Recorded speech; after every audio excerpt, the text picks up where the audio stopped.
Madame, bonsoir, monsieur, merci d'être avec nous. Je vous souhaite la bienvenue au 20h. Voici les titres, les principaux de ce journal. Contrôle routier répressif en 2 mois seulement, l'État du Cameroun fait près de 150 millions de francs CFA d'amende, un montant collecté auprès des automobilistes indélicats. Ces chiffres sont rendus publics ce jour à Yaoundé. Et c'est l'impasse sur la santé au Cameroun. Des professionnels dénoncent la précarité du plateau technique et les mauvaises conditions d'exercice du métier. Ils interpellent les pouvoirs publics. Et dans la seconde partie de ce journal consacré au débat environnement, retour sur la problématique de la gestion des ordures ménagères au Cameroun. Le débat s'ouvre dans la seconde partie de ce journal à la faveur de la journée mondiale de l'environnement qui se célèbre demain. Madame, monsieur, je vous retrouve dans un très court instant pour la première partie de ce journal.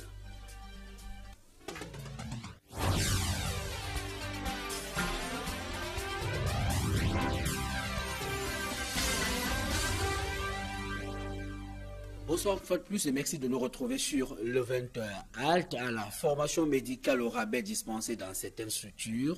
Le grand nettoyage est annoncé avec la fermeture des établissements de formation qui ne respectent pas les normes. Les autres professionnels ont reçu l'assurance du Premier ministre camerounais ce jour à Yaoundé. C'est un reportage signé Marcelin Gangsop. 2010, que l'ordre des médecins est monté au créneau pour dénoncer le laisser-aller qui avait cours dans la formation médicale au Cameroun.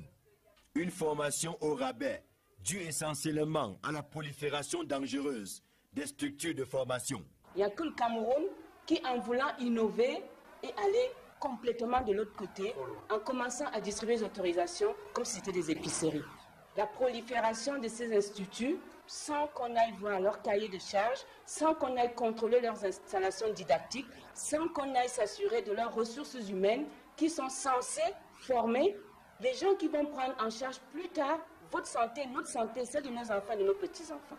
Pour stopper l'hémorragie et sauver la vie du malade que constitue la formation médicale, le rapport de la commission, présidé par Aurélien Sosso, propose la fermeture pure et simple de tous les établissements qui offrent des formations au rabais. Il y a une mesure forte, c'est le concours d'entrée commun à tous les instituts de formation.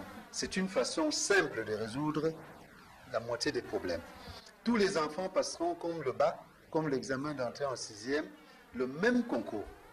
Et ainsi, on les dispatchera. C'est une mesure forte, elle a été décidée là. Le rapport publié à Yaoundé a concerné 10 écoles de formation, dont 4 relevant du public et 6 relevant du privé. Mais c'est surtout dans les structures privées que le mal est plus profond.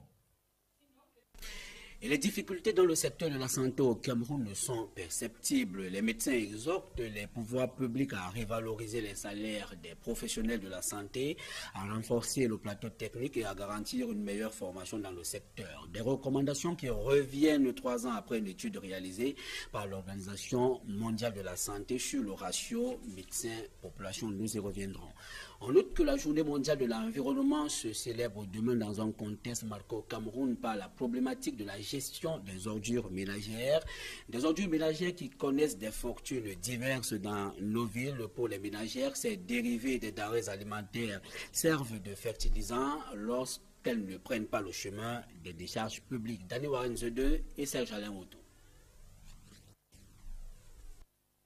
La gestion des ordures ménagères, un véritable problème auquel sont confrontées les principales métropoles du Cameroun. Pour la société en charge de l'hygiène et de la salubrité, sur les 700 tonnes de déchets collectés tous les jours, 14 tonnes seulement sont des déchets non biodégradables.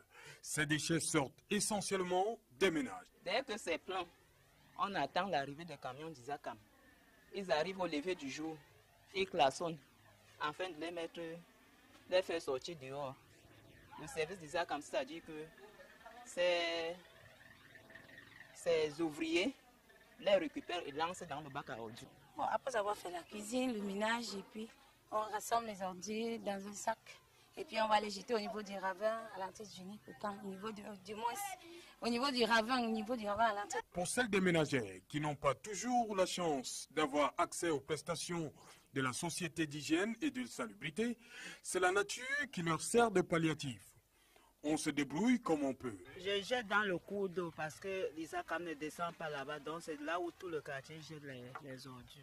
D'autres, plus ingénieux encore, pensent que rien ne se perd, tout se transforme. Moi-même, comme je me débrouille même à faire les champs, il y a parfois, sauf les plastiques que je viens déposer ici, parce que j'ai les sacs que je laisse les ordures pourries et je mélange avec la terre, je mets les ignames. Ça me donne quelque chose en fin d'année. Que je peux aussi. Selon les acteurs et eu égard au contexte de promotion d'un développement durable et afin de lutter contre l'insalubrité du milieu, il y a urgence de provoquer un changement des habitudes de rejet des ordures ménagères dans les endroits inappropriés tels les rigoles, les caniveaux et les cours d'eau. Nous y reviendrons dans la seconde partie de ce journal consacré au débat en éducation. Brevet d'études du premier cycle BEPC session 2013. Les candidats affrontent les épreuves depuis ce matin sur l'étendue du triangle national. Pour cette première journée, les candidats ont passé les épreuves de français, mathématiques, physique, chimie et technologie.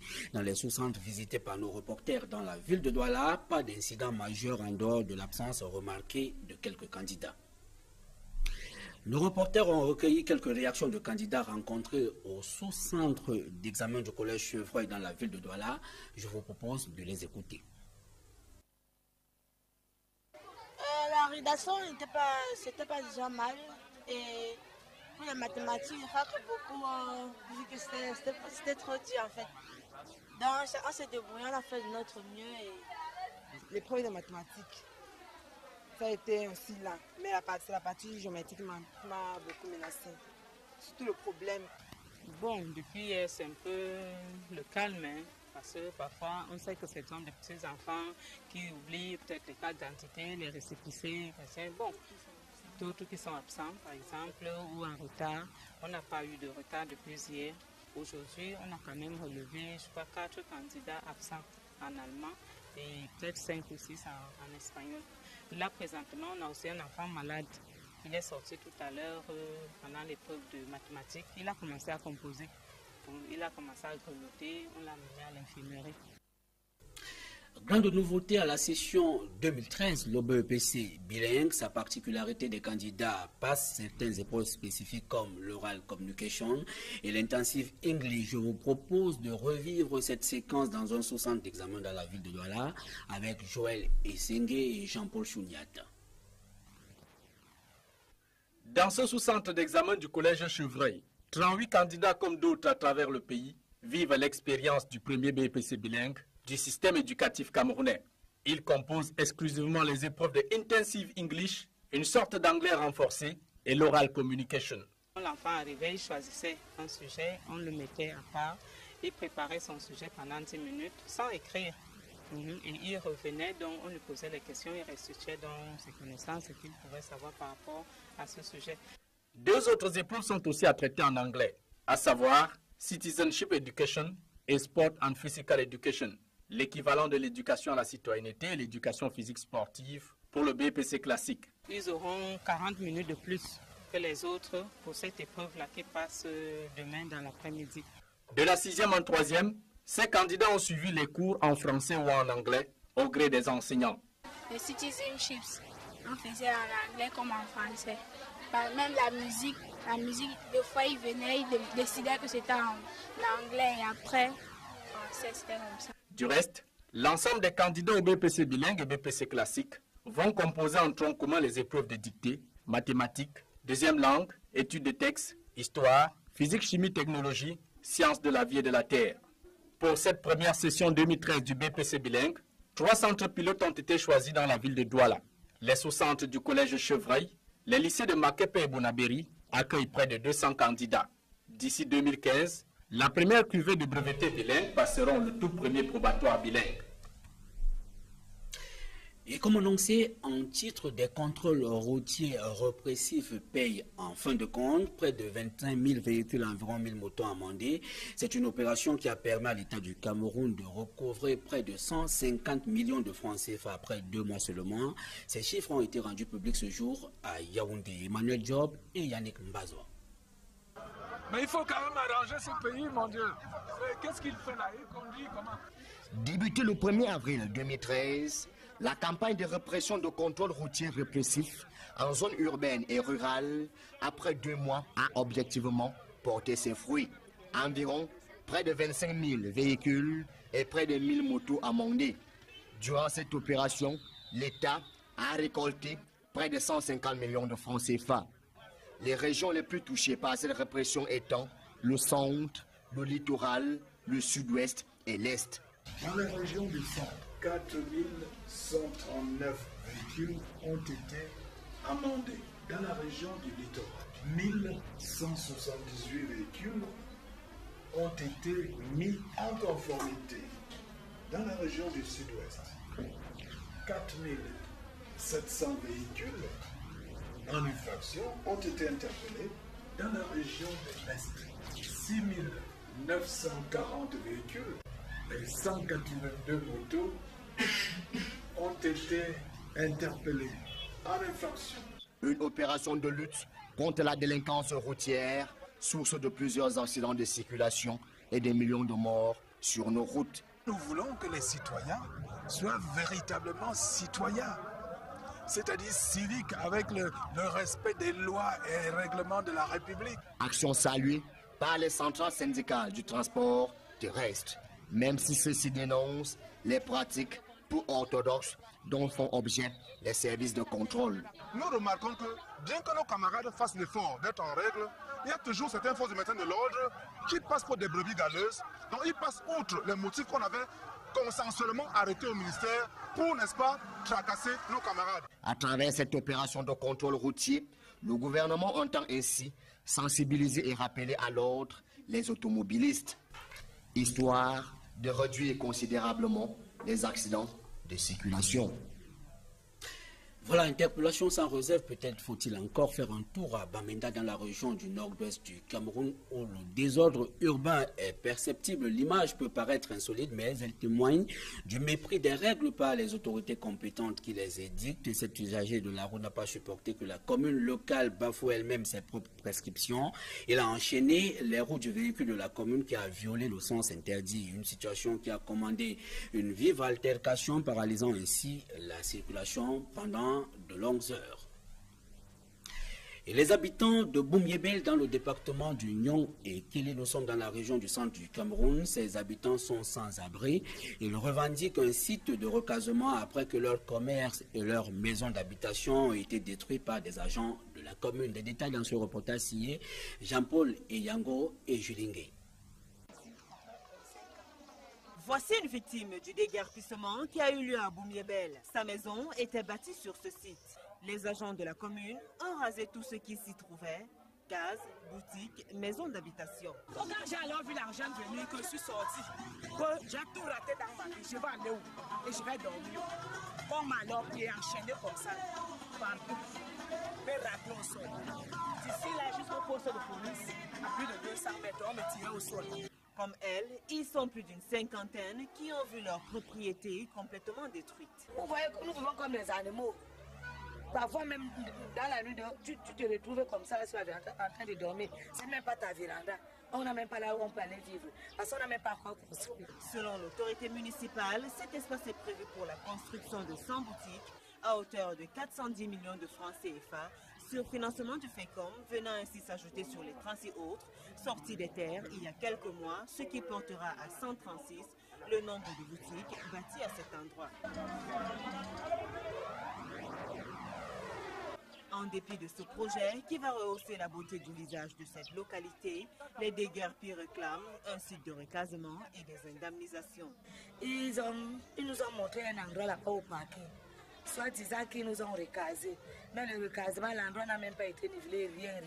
Même pas une petite somme que peut-être, même comme ça, on te dit que comme ta maison avait une valeur peut-être de 4 millions, nous on peut même te donner 200 000 francs, c'est reste que pour faire une maison à Calabo, rien. Jusqu'à ce jour, 79 personnes sont sans logement après le passage des engins de la commune de Boum-Yébel. Nous restons dans le département du Nyong et qu'elle est toujours dans la région du centre du Cameroun où des populations restent préoccupées par leurs conditions de vie. Elles veulent voir le secteur des transports aménagé et les infrastructures modernisées. Ces populations l'ont fait savoir au cours de l'inauguration de l'hôtel de ville de cette localité. Une fois encore, nous retrouvons Jean-Paul Yango et Julien Gueye. Nous sommes en Guibassal, un arrondissement créé il y a 3 ans dans le département du Nyong-Ekele. Cette localité, plongée en pleine forêt équatoriale, connaît un défaut d'infrastructure moderne. Aujourd'hui est un jour pas comme les autres. La commune vient de procéder à l'électrification du village. Un geste salué par les riverains. Le courant en Guibassal, un peu boire la bière glacée, on n'a pas de route. Entre l'hôtel de ville, le secrétaire municipal et les écoles. Les vivres, les travaux que nous faisons, les vivres, nous ne pouvons pas les évacuer. Donc nous faut la route. Le mauvais état des routes freine le développement du transport.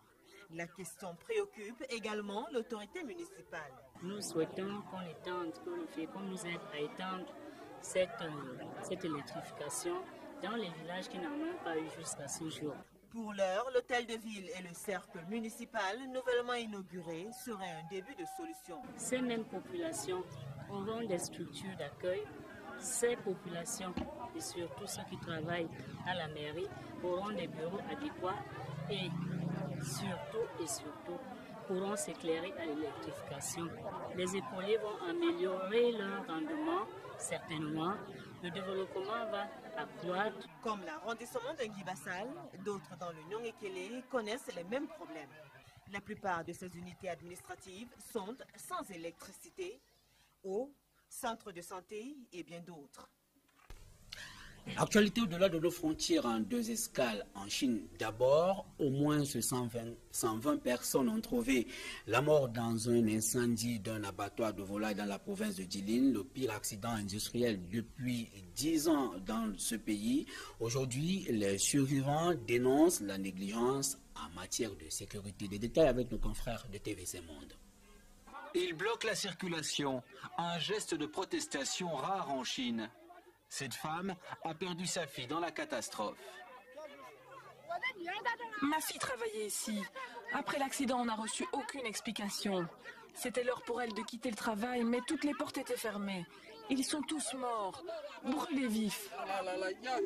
119 morts, 70 blessés. C'est le dernier bilan de l'incendie qui a ravagé cet abattoir de volailles. Les rescapés confirment, il était presque impossible de quitter le hangar en feu. Merde. Il n'y avait pas de sortie, les portes étaient fermées. Il y avait seulement une sortie de notre atelier et elle était fermée. On a dû sauter par la fenêtre. Les esprits s'échauffent dans la manifestation. Cet homme, à bout, n'a toujours pas pu revoir ses proches qui étaient dans l'abattoir. Cela fait plus d'1 jour qu'on attend. On ne peut pas voir les membres de notre famille, on ne nous dit rien. On ne peut pas voir les survivants ou les corps des personnes qui sont mortes. En écho au drame qui a eu lieu récemment au Bangladesh où un atelier s'était effondré, cet accident industriel meurtrier met en avant le non-respect des normes de sécurité en Chine. Une enquête est ouverte, le président chinois demande que la clarté soit faite. Un responsable de l'abattoir aurait été placé en détention. Et ce n'est non plus la gaieté, encore moins la sérénité en Europe centrale, littéralement submergée. La Suisse, l'Autriche, l'Allemagne et la République tchèque, plusieurs pays du vieux continent font face en ce moment à des inondations spectaculaires et meurtrières. Une fois encore, TVC Monde. Le Danube s'est engouffré dans les terres. Ici, ce pont à l'entrée de la ville de Melk en Autriche n'a pas résisté à la force du courant. Après les pluies torrentielles ces derniers jours, l'eau s'est déversée dans chaque rue. Des centaines d'habitants ont dû être évacués. Tout est détruit, la cuisine, la salle de bain, le salon. On doit tout nettoyer et tout jeter. Pas de répit non plus en Allemagne voisine, bien au contraire. Cette portion d'autoroute qui relie Munich à Salzbourg est impraticable. Dans la région, la montée du Danube a aussi interrompu l'ensemble du trafic ferroviaire. En Bavière comme dans l'est du pays, l'état d'urgence a été décrété. À Passau, ville la plus touchée au sud, la chancelière Angela Merkel est venue constater l'étendue de la catastrophe et promettre aux sinistrés une aide fédérale de 100 millions d'euros.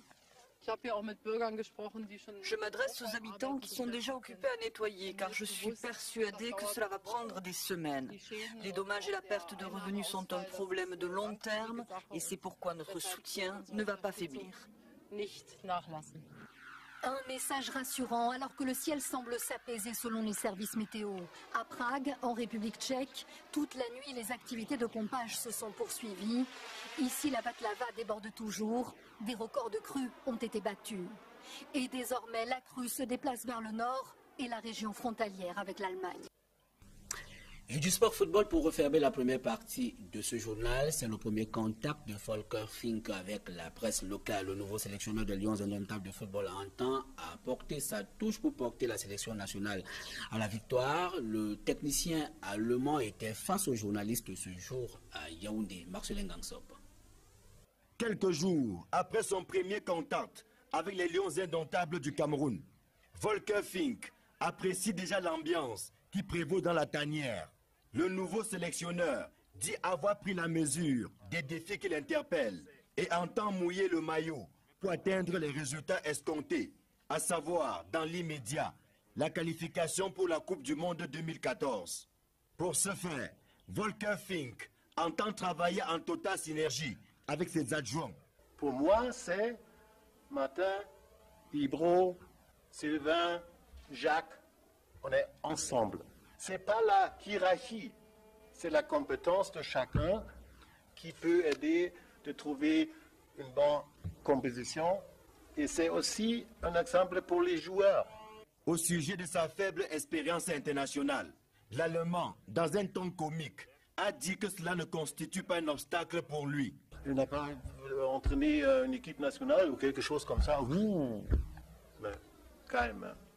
Ce mercredi, les Lions indomptables entrent dans le vif du sujet avec leur première séance d'entraînement au stade Amadou Ahidjo, dans la perspective des rencontres capitales du 9 juin face au Togo à Lomé et du 16 juin face à la République démocratique du Congo à Kinshasa. Madame, monsieur, c'est la fin de la première partie de ce journal. Je vous invite à présent à nous retrouver dans la seconde manche consacrée au débat. C'est juste après le générique.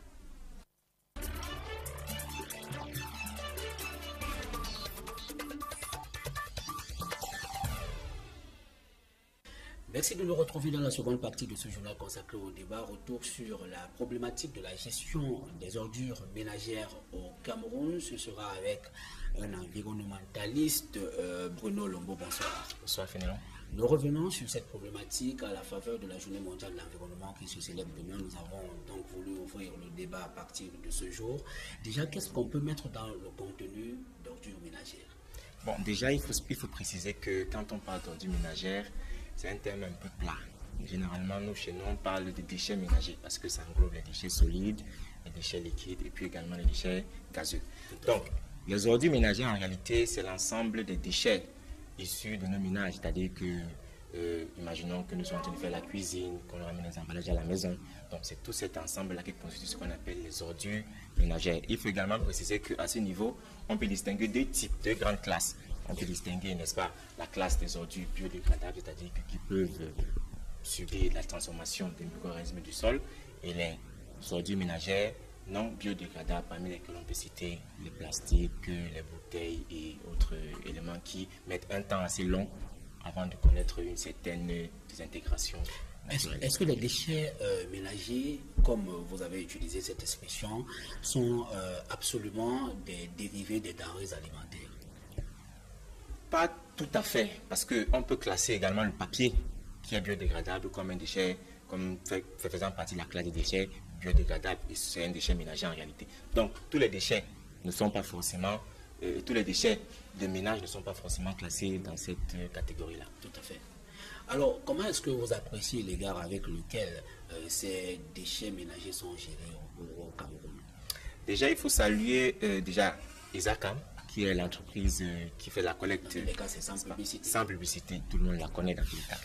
Donc, qui fait déjà un très bon travail à ce niveau-là. Mais il faut préciser également que Isacam est un prestataire de la communauté urbaine. Ça veut dire que les pouvoirs publics ont le devoir, n'est-ce pas, de disposer de ces ordures ménagères-là. Ça veut donc dire quoi? Ça veut donc dire que Isacam travaille pour les populations et maintenant avec les populations. Globalement, aujourd'hui, Isacam a une flotte assez impressionnante, n'est-ce pas, de véhicules qui sont chargés de la collecte. Mais il reste également à dire que au niveau de certains quartiers, l'accès est rendu difficile parce que manque de routes, manque de voies de dessert, ce qui fait donc que dans certains endroits, on a parfois l'impression que la collecte des ordures ménagères n'est pas d'actualité. Donc il y a une espèce de 2 poids 2 mesures qui prévaut encore actuellement dans la ville de Douala. Alors, nous avons suivi un reportage dans lequel des ménagères affirment disposer des déchets ménagers comme des possibilités s'offrent à elles. Il y a certaines qui choisissent de les utiliser comme des fertilisants. Est-ce qu'il y a un danger? Oui, lorsque le processus de compostage, parce qu'en réalité il s'agit de cela, c'est un type de revalorisation du déchet. Et n'entre dans ligne de compte que certains types, notamment les déchets végétaux et les déchets animaux, c'est-à-dire que les restes d'animaux, les restes des végétaux, ceux-là peuvent entrer dans le processus de compostage. Maintenant, dans la façon de fabriquer ces différents produits, il y a des additifs qu'on y amène et ces additifs peuvent parfois être sujets à une réglementation particulière. Ce qui fait donc que lorsque le compostage ou bien la revalorisation de ce type de déchets-là n'est pas suivi et contrôlé, il y a un problème parce que là-dedans, on peut retrouver des produits toxiques et des dérivés toxiques nocifs pour l'environnement et pour l'être humain lui-même. Est-ce que la pollution par des déchets ménagers est-elle évidente? Est-ce qu'elle est importante au Cameroun? Bien entendu, c'est juste que nous ne faisons pas, ou bien nous n'avons pas assez d'informations là-dessus. Prenez par exemple le cas d'un dépotoir d'ordures en plein air. Vous imaginez qu'on passe des fois 1 à 2 semaines avec un tas d'immondices. Cet immondice-là, lorsqu'il pleut, ça occasionne ce qu'on appelle le lixivia, le contact des eaux de pluie avec ces ordures ménagères en putréfaction. Ce lixivia-là pénètre dans la nappe phréatique. On peut donc avoir en conséquence la pollution des nappes phréatiques, ce qui fait donc que même la qualité des eaux de nos fourrages, parce qu'il faut également le préciser, peut être douteuse. Donc à ce niveau-là, il y a effectivement de quoi s'en faire. Par ailleurs, les odeurs, lorsque vous marchez et que vous trouvez un tas d'immondices, ça approche déjà, voilà, c'est une nuisance olfactive, c'est-à-dire qu'il y a beaucoup de problèmes. On pourrait citer tout un chapelet, n'est-ce pas, de désagréments que peuvent causer ces ordures. Mais comparé à la pollution industrielle à travers l'émission des gaz à effet de serre, ce type de pollution est moins importante. Oui, ça dépend aussi, n'est-ce pas, de la densité industrielle. Dans la ville de Douala, c'est évident que la pollution industrielle prévaut sur celle des ordures ménagères parce qu'à ce niveau-là, les émissions des industries sont directement, n'est-ce pas, affectées directement les populations. Vous voyez le cas du Vouri avec les rejets dans les eaux et ainsi de suite. C'est même d'ailleurs pourquoi, à ce niveau-là, ce n'est plus la communauté urbaine qui se charge, n'est-ce pas, de disposer de ces déchets-là, mais l'entreprise elle-même pour pouvoir garantir que ces émissions-là ne soient pas nocives aux populations environnantes. Voilà. Est-ce que telle qu'elle s'opère en ce moment, la collecte des ordures ménagères, est-ce qu'elle ne reste pas assez archaïque parce que sur d'autres cieux, on commence à distinguer les déchets selon leur nature, qu'ils soient solides, qu'ils soient liquides ou gazeux. Est-ce qu'il ne faudrait pas qu'on avance en la matière? Oui, la question de l'environnement, je ne dirais pas. Au Cameroun ne reste pas une question de luxe, tout simplement. Oui, effectivement, mais je n'emploierai pas le terme archaïque parce qu'on constate quand même qu'il y a des améliorations. Il y a effectivement à un certain niveau certaines entreprises qui commencent à faire le tri, n'est-ce pas, de leurs ordures, de leurs déchets, de leurs rejets. Mais il reste encore à voir au niveau des ménages, effectivement, parce que c'est justement un point focal. Au niveau des ménages, on n'assiste pas beaucoup, n'est-ce pas, à cet esprit-là de tri de déchets où je vais jeter la bouteille plastique ici, la bouteille là-bas, la bouteille en verre là-bas, et puis mon ordure végétale de l'autre côté. Ça n'existe pas encore. Généralement, ce que l'entreprise chargée de la collecte des ordures rencontre, c'est tout un mélange, un fourre-tout, et nécessairement, c'est un vrai problème dans la méthode de traitement. Qu'est-ce qu'il faut pour qu'on arrive à distinguer justement ces déchets selon leur nature? Est-ce qu'il faut une sensibilisation à la base? Est-ce qu'il faut une certaine culture? Est-ce qu'il faut une certaine éducation? Forcément, il faut une sensibilisation, et cette sensibilisation-là va nous amener à cette culture-là, parce qu'il faut sensibiliser les populations quant à ce qui est de distinguer un déchet non biodégradable par exemple, à un déchet biodégradable. Ça pourrait faciliter, n'est-ce pas, les organismes chargés donc, de la collecte et du traitement de ces déchets-là, de mieux en disposer. Et peut-être que les institutions qui sont chargées de la collecte, de pouvoir disposer un certain nombre d'instruments qui permettent justement de distinguer ces déchets selon leur nature. Effectivement. Alors, il y a un autre problème qui se pose, c'est celui de la pollution à travers des bouteilles plastiques. Dans la ville de Douala notamment, la capitale économique du Cameroun, il y en a un nombre vraiment non quantifiable. Est-ce que vous pensez qu'on peut arriver avec cette mesure du gouvernement camerounais qui interdit l'importation des emballages plastiques à résoudre cette question ou tout au moins à menuiser considérablement cette carence? Oui, cette question est véritablement intéressante et je voudrais préciser un petit détail.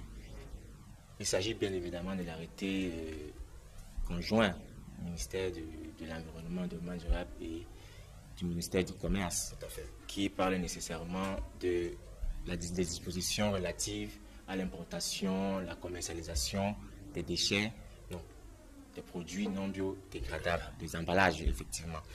À ce niveau-là, il n'est pas précisé de manière claire que c'est une interdiction au sens propre du terme. En réalité, il distingue deux classes, n'est-ce pas, d'emballages plastiques en fonction de leur épaisseur. Sont interdits les emballages qui ont une épaisseur supérieure à 60 microns. Lorsque vous divisez 60 microns par 1000, vous trouvez ce que ça vous donne en millimètres, pour que vous ayez une idée de l'épaisseur dont nous sommes en train de parler. Donc, c'est donc ce type d'emballage qui est régi maintenant par l'obtention d'une licence, c'est-à-dire que tous ceux qui veulent se lancer dans le commerce ou bien dans la commercialisation, dans la fabrication des emballages plastiques au-dessus, n'est-ce pas, de cette épaisseur-là, doivent être assujettis à cette licence-là délivrée par le ministère du Commerce. J'imagine également que cette disposition vient, en réalité, voudrait résoudre le problème, n'est-ce pas, de ces emballages plastiques qu'on rencontre dans toutes les rigoles de Douala. En réalité, il est précis, il est dit dans cet arrêté que toutes les entreprises ou bien tous les industriels qui voudraient importer, commercialiser ou bien fabriquer doivent présenter un plan de gestion environnementale et de suivi, n'est-ce pas, de ces déchets. Ça veut dire que stratégiquement, ils doivent proposer un système de collecte, de consigne de tous ces emballages plastiques-là. Ça veut donc dire que quoi? Ça veut donc dire que à partir du moment où vous importez ou bien que vous fabriquez ce type d'emballage sur place, vous devenez responsable de ce déchet de l'amont à l'aval. Ça veut dire que moi qui achète une bouteille plastique, je ne suis plus responsable de ce qui arrive après cette bouteille de plastique que j'ai achetée. L'entreprise qui aura fabriqué cette bouteille devra se charger de la collecte et de la revalorisation ou bien de la transformation, n'est-ce pas, de ce déchet plastique-là. Est-ce que la surveillance en la matière peut être assez aisée lorsqu'on sait que l'importation au Cameroun n'est pas très surveillée et que des objets peuvent rentrer dans le pays sans toutefois que des importateurs soient inquiétés? Maintenant, à ce niveau, il convient de préciser la responsabilité et le rôle du pouvoir public sur les questions d'importation et d'exploitation de ce type de produits.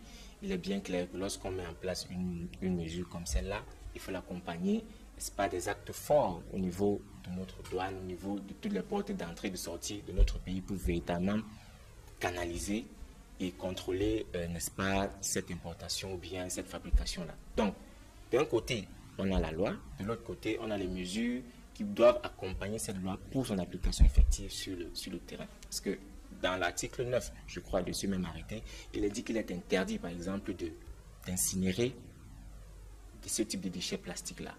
À qui est-ce qu'on s'adresse? Quelles sont les dispositions qu'on va prendre pour justement faire en sorte que celui qui brûle, qu'est-ce qui suit au niveau de la justice, au niveau des communautés locales et ainsi de suite? Quelles sont les dispositions qu'on met en place pour véritablement suivre cet arrêté qui est, ma foi, très intéressant. Parce que décidément, ce n'est pas des normes qui manquent au pays, mais il se pose un véritable problème de suivi parce qu'on se souvient de la loi cadre sur l'environnement qui manifestement n'est pas très suivie.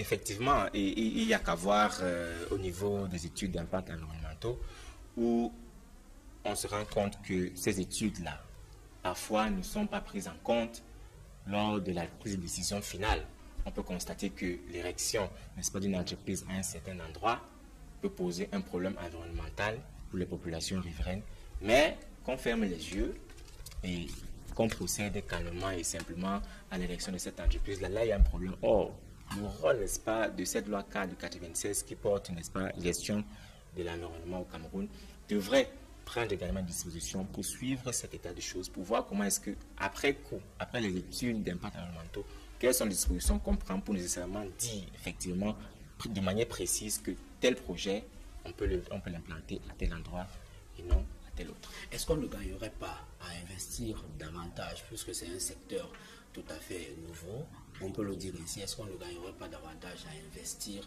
dans la sensibilisation et l'éducation?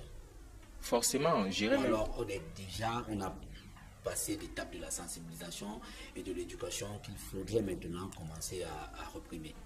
Voilà, je crois que vous avez entièrement raison là-dessus. Il faut commencer à prendre des mesures strictes et fortes pour permettre à cette loi-là de vivre, parce qu'il s'agit de ça.